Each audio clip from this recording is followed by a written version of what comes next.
میں آتا ہوں جناب دانیال عزیز صاحب، آپ نے ماضی میں آپ رہے بھی نیشنل ریکنسٹرکشن بیورو، آپ نے بہت کام کیا ہے اس کے اوپر، آپ کا ایک موقف بھی ہے، مثلا آپ صوبوں سے زیادہ آپ بلدیاتی نظام کو فوکس کرتے ہیں، لیکن سر ہم یہ دیکھتے ہیں کہ جو موجودہ اس وقت سسٹم ہے اور جو سیاسی جماعتیں ہیں وہ نہ بلدیاتی نظام کو نافذ کرنا چاہتی ہیں، نہ صوبہ بنانا چاہتی ہیں۔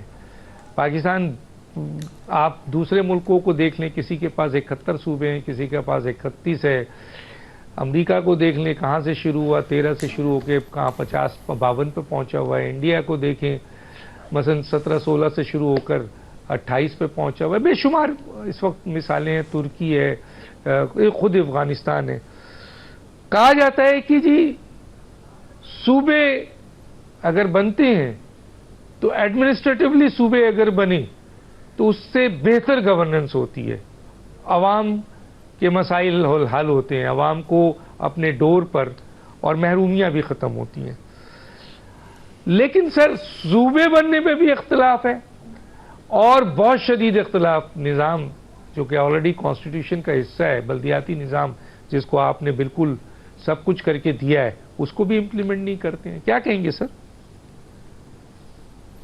بہت شکریہ ڈاکٹر صاحب۔ مجھے جو یہ اپروچ ہے نا، یہ جو مطلب منطق ہے، اس سے مجھے اختلاف ہے کہ جی دیکھیں پہلے 13 تھے، اب 19 کر دیے فلانے ملک نے، وہاں پر اتنی آبادی ہے اتنے کر دیے، ادھر اتنی آبادی اتنے کم ہے، صرف 4 صوبے، ان کا کیا کرنا ہے؟ اس کی ایک ہسٹری ہے۔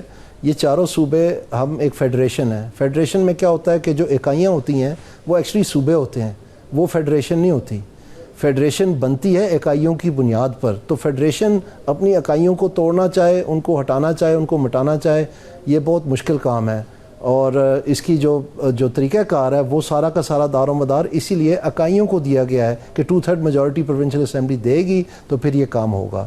تو ایک بات تو یہ ہے، تو میں سمجھتا ہوں کہ جہاں تک یہ ارتھمیٹک ہے نا کہ اتنی پاپولیشن پہ کتنے ہونے چاہیے اور فلانے ملک کے کتنے فلانے پہ، یہ نہیں ہونا چاہیے، آبجیکٹیوز ہونے چاہیے۔ یعنی اس کی منطق جو ہے وہ آبجیکٹیوز کی جانب سے، آپ حاصل کیا کرنا چاہتے ہیں؟ فرض کریں آپ پاکستان کی تاریخ دیکھیں تو پہلے یہاں پر کتنے اضلاع تھے، تو اضلاع کتنے بڑھ گئے ہیں، تو ایڈمنسٹریٹو ڈویژن ہو گئی نا۔ تو کیا وہ جو اضلاع نئے بنے تھے، میرا بھی 1990 میں نیا ڈسٹرکٹ بنا تھا، ڈسٹرکٹ ناروال، تو وہاں کیا ایڈمنسٹریشن بہت بہتر ہو گئی ہے، وہاں ایجوکیشن کا سٹینڈرڈ بہتر ہو گیا، ہیلتھ کا سٹینڈرڈ بہتر ہو گیا، سڑکیں جو ہیں وہاں پر زیادہ پختہ ہیں، ان کے کھڈے کم ہیں جب بارش پڑتی ہے، سیالکوٹ سے یا شیخوپورہ سے جو 2 نیبرنگ ڈسٹرکٹ ہیں۔ مطلب آبجیکٹیو کیا ہے؟ نہیں ہے نا ایسے، یہ تو ہمیں پتہ ہے۔ پھر تحصیلیں دیکھ لیں، بے شمار تحصیلیں نہیں بن گئی ہیں، اور ڈویژنز دیکھ لیں، ڈویژنز نہیں، ابھی گجرات ڈویژن چیف منسٹر جب تھے یہ پرویز الہی صاحب طاقت میں، تو انہوں نے گجرات ڈویژن بنا دی، تو اس میں کیا اب وہاں دودھ اور شہد کی نہریں چلنی شروع ہو گئی ہیں۔ تو یہ کوئی ارتھمیٹک نہیں ہے۔ دیکھیں آپ کو بڑا کلیئر ہونا چاہیے، اگر آپ ایک پولیٹیکل کاسٹ پے کرنے جا رہے ہیں، جیسے زبیر صاحب نے بڑا اچھے طریقے سے سمجھایا آپ کو، تو پھر اس سے آپ حاصل کیا کرنا چاہتے ہیں، یہ کلیئرٹی ہونی چاہیے۔ مجھے کوئی مخالفت نہیں ہے صوبے بنا، ضرور بنائیں صوبے، لیکن اپنے دماغ میں آپ کلیئر ہو گئی ہم کیوں کر رہے ہیں، اس سے ہم نے حاصل کیا کرنا ہے، یہ پتہ ہونا چاہیے۔ اگر صرف آپ نے محض 2-4 چیف منسٹر اور بنانے ہیں، بے شک بناتے جائیں، جیسے باقی بزدار ہیں ایسے کو نئے آ جائیں گے، محمود یا کوئی اور نام ہوگا ان کا، کیا فرق پڑے گا، وہیں کھڑے رہیں گے آپ۔ تو سوال یہ پیدا ہوتا ہے کہ جو دادا گیری ہے لاہور کی، لیٹ سے کہ پنجاب بہت بڑا ہے جی، بہت بڑی پاپولیشن ہے، کیا وہ کل کو اگر صوبہ یہ اپنا جنوبی صوبہ بنتا ہے ساؤتھ پنجاب کا، تو وہ دادا گیری کیا ملتان جو ہے وہ لودھرا کے اوپر نہیں کر سکتا، ملتان ڈی جی خان کے اوپر نہیں کر سکتا؟ کر سکے گا۔ تو پھر یہ جو سوچ ہے نا کہ سم ہاؤ صوبے بڑھانا یہ متبادل ہے لوکل گورنمنٹ کا، یہ کبھی بھی نہیں ہوگا، اس کو بھول جائیں۔ اگر یہ آپ کا آبجیکٹو ہے کہ لوکل گورنمنٹ چل نہیں سکی، چلیں 8-10 صوبے بنا دیتے ہیں، ہم لوکل گورنمنٹ کے قریب پہنچ جائیں گے، آپ کبھی قریب نہیں پہنچیں گے۔